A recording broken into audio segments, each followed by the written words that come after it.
మిత్రమా, జీవితంలో ఆహాన్ని కోల్పోయినా, కోపాన్ని కోల్పోయినా మనకి నష్టమేమీ జరగదు. మనశ్శాంతిని తప్పకుండా పొందుతాము. కానీ సహనాన్ని కోల్పోతే మాత్రం సర్వస్వాన్ని కోల్పోతాం మిత్రమా. నిందించడం తేలిక, నిందను భరించడం చాలా కష్టం. నీతులు వల్లించడం తేలిక, ఆచరించడం చాలా కష్టం. అబద్ధం చెప్పడం తేలిక, నిజాన్ని దాచడం చాలా కష్టం మిత్రమా. కష్టం ఎప్పుడు ఉండదు. సంతోషం రాక మానదు. వచ్చే వరకు కష్టాలను ఓర్చుకో. సంతోషాలు నిన్ను వెతుక్కుంటూ వస్తాయి. అర్థమైందనుకుంటా. మనసు పెట్టి ఆలోచిస్తే సమస్యకు దొరుకుతుంది. మనసు పెట్టి పని చేస్తే పనిలో విజయం చేకూరుతుంది. మనసు పెట్టి చదివితే మనిషికి ఆ చదువు వంట పడుతుంది. మనసు పెట్టి పూజ చేస్తే ఆ పూజకు సార్థకత వస్తుంది. మనసుతో చేసే పనులు ఇంత మంచిదైనప్పుడు మనసుతో చూసే మంచితనానికి కాక కళ్ళతో చూసి ఆడంబరాలకు విలువ ఎందుకు ఇస్తారు మిత్రమా? కాస్త ఆలోచించు. ఒకటి గుర్తుంచుకో మిత్రమా, ఒకరికి అన్యాయం చేసే బ్రతికే బ్రతుకులు ఇప్పుడు సుఖంగా సంతోషంగా ఉండవచ్చు. కానీ ఒకటి గుర్తుపెట్టుకో, కాలం ఎప్పుడు కూడా ఒకేలాగుండదు మిత్రమా. మీరు ఎప్పటికైనా అంతకంత అనుభవించక తప్పదు.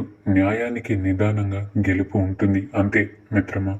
జీవితం ఆశతో కాదు, కసితో కోపంతో బ్రతకాలి. ఇక్కడ బ్రతకాలంటే యుద్ధం చెయ్యాలి, పోరాడాలి.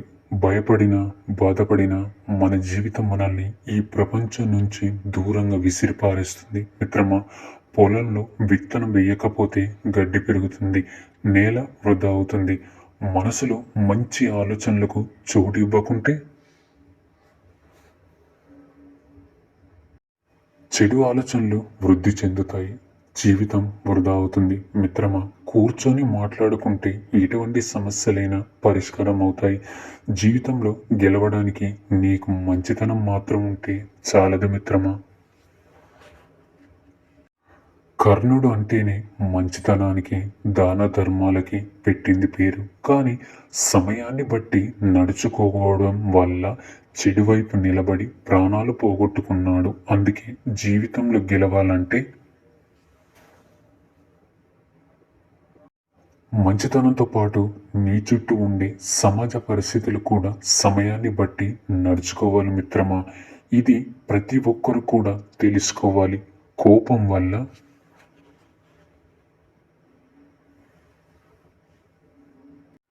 మనిషి తనని తాను మర్చిపోయి ఆలోచన కోల్పోతాడు. దాంతో బుద్ధి కూడా నాశిస్తుంది. చివరికి నాశనమవుతాడు మిత్రమా. శక్తి ఉన్న సహనంతో ఉండడం రామతత్వం.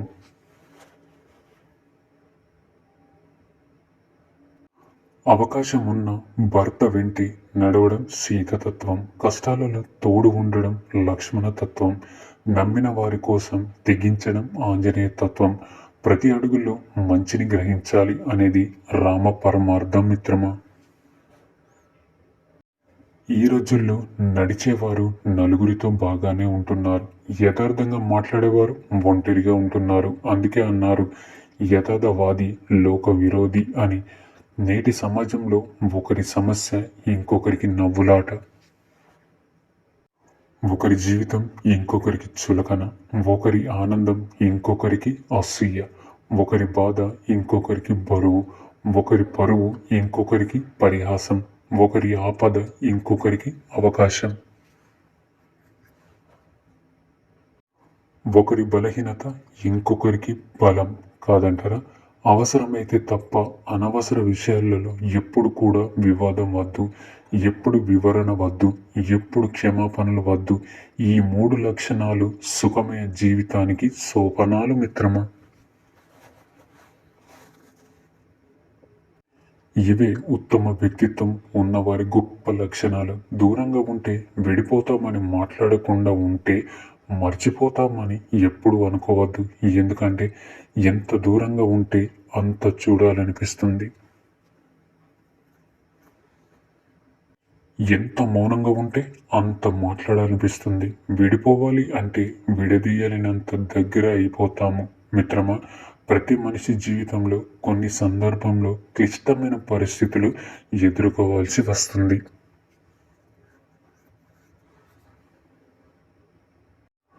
బ్రతుకు కొంచెం భారంగా అనిపిస్తుంది.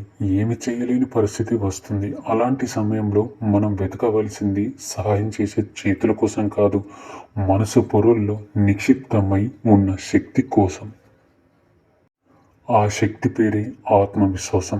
ఆత్మవిశ్వాసంతో ముందుకు వెళితే క్లిష్ట పరిస్థితులు ఎదుర్కొని బయటపడవచ్చు.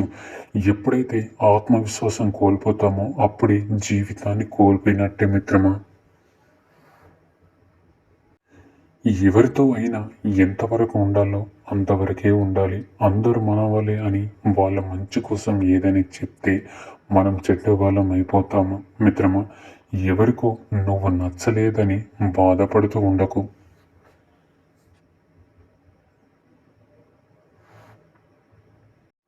బట్టల షాపుల్లో కూడా ఒకరికి నచ్చక పక్కకు పడేసినవి మరొకరికి బాగా నచ్చుతాయి. జీవితం కూడా అంతే మిత్రమా. పిల్లలకు సరైన సంస్కారం నేర్పండి.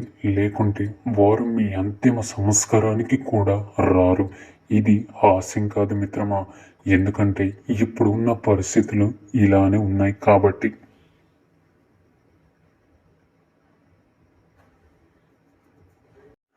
పేదవాడికి ఏమీ లేకపోయినా భగవంతుడు ఉన్నాడనే ధైర్యంతో బ్రతుకుతాడు. బాగా ఉన్నవాడు ఈ ఆస్తి పోతే నేను ఎలా బ్రతకాలి అని భయంతో చేస్తాడు కాదంటారా. కారణం లేని కోపం, గౌరవం లేని బంధం, బాధ్యత లేని యవ్వనం, అలంకారంతో వచ్చే అందం ఎక్కువ కాలం నిలవదు మిత్రమా. మంచివాడు శత్రువు కూడా సహాయం చేస్తాడు. చెడ్డవాడు తోడబుట్టిన వాళ్ళను కూడా ముంచుతాడు.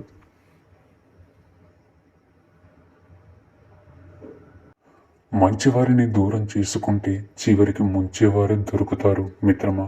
చేదు మంత్రాలను సమలకూడదు, మింగేయాలి.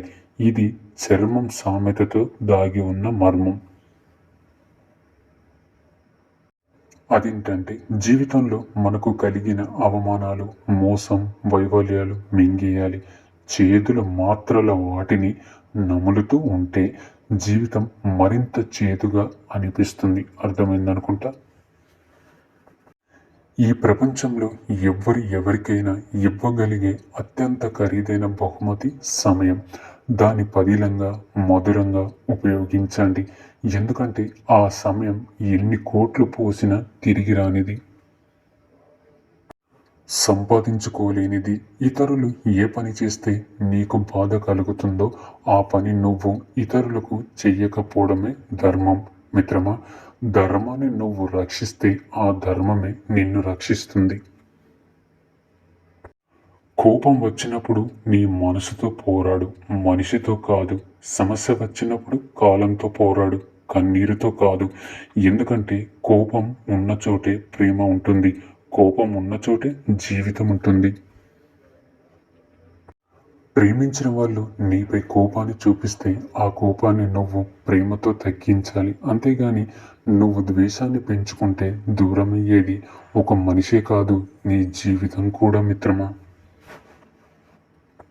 మిత్రమా, మన మనసేమి చెత్తబుట్ట కాదు. అందులో అడ్డమైన చెత్తను వేయకూడదు. మనం మనసులో మనకు సంబంధం లేని మనుషుల గురించి కానీ విషయాల గురించి కానీ ఎంత తక్కువగా మాట్లాడుకుంటే, అంటే ఎంత తక్కువగా ఆలోచిస్తే మనం అంత మనశ్శాంతిగా ఉంటాము. అర్థమైందనుకుంటా.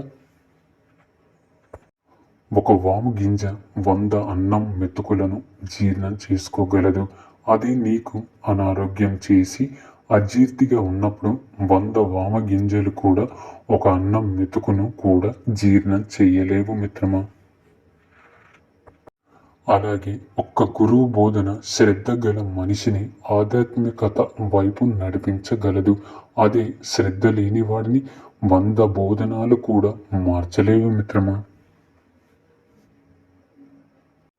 సంపాదన లేని మగవాణ్ణి, సంతానం లేని ఆడదాన్ని ప్రశాంతంగా బ్రతకనివ్వదు ఈ లోకం కాదంటారా. 2 చెవులు ఒకే శబ్దాన్ని వింటాయి. 2 కళ్ళు ఒకే దృశ్యాన్ని చూస్తాయి.